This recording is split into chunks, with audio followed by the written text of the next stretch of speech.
Imagine walking into a courtroom expecting justice, only to be met with prejudice.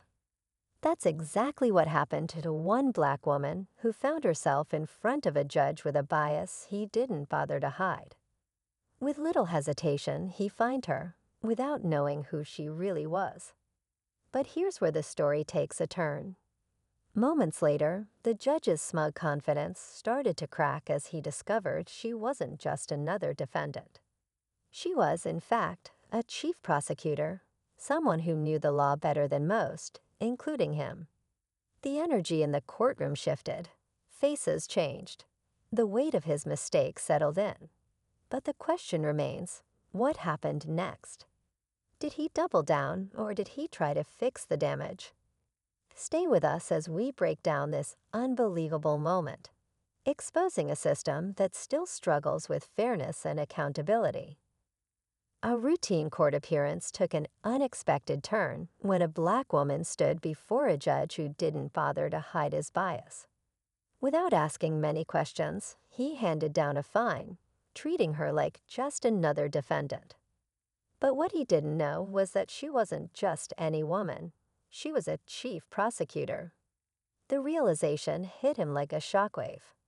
The power dynamic he thought he controlled suddenly shifted, and the tension in the courtroom was undeniable. People watched as his expression changed, the weight of his mistake sinking in.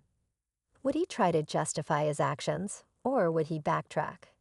And more importantly, what did she do next? This moment wasn't just about one case. It was a glimpse into a justice system that doesn't always live up to its name. Stay with us as we unpack every detail of this unbelievable courtroom twist. Elf, the weight of his actions pressed down on him, heavier than his own badge. This wasn't just about one misjudgment. It was about something deeper, something he could no longer ignore. The silence between them spoke louder than any siren, any radio call. Would he acknowledge the truth behind his so-called gut feeling? Or would he retreat behind the shield of authority? The investigator didn't flinch, didn't raise his voice. He didn't need to. His presence alone forced Daniels to confront an uncomfortable reality. Now the question remained, what would he do next? Stay with us as we unravel the full story, exposing the moment that changed everything. The air was thick with tension as Officer Daniels stood frozen, his pulse racing. The weight of the body camera on his chest suddenly felt heavier, recording every second of his mistake. A few feet away, the undercover investigator remained calm, his badge still visible under the flickering streetlight.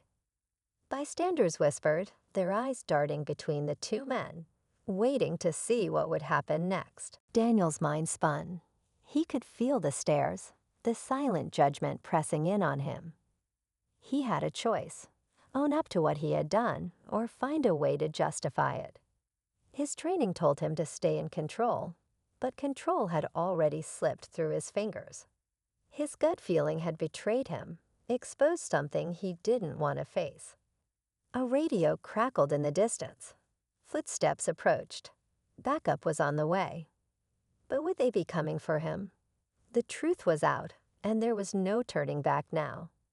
The senior officer's eyes narrowed as the recording played, each word slicing through the tense night air. Daniels could hear his own voice, sharp, commanding, unquestioning. The moment he made his assumption, the moment he took action without hesitation. The weight of it all crashed down on him as the realization set in. This wasn't just a mistake. It was something bigger, something he couldn't ignore. The investigator's expression remained unreadable, but his silence spoke volumes. He wasn't seeking revenge. He wasn't raising his voice. He was simply letting the truth unfold, forcing Daniels to face it on his own. The senior officer exhaled, his gaze shifting between them, the tension thick enough to choke. Then another surprise. The investigator reached for his radio, speaking calmly. "Dispatch, this is Detective Carter. I need an internal affairs unit at my location." Daniel's heart pounded. This wasn't just about what had already happened. It was about what came next. Would he fight it, deny it, or finally admit the truth? The sirens were almost here. Time was running out.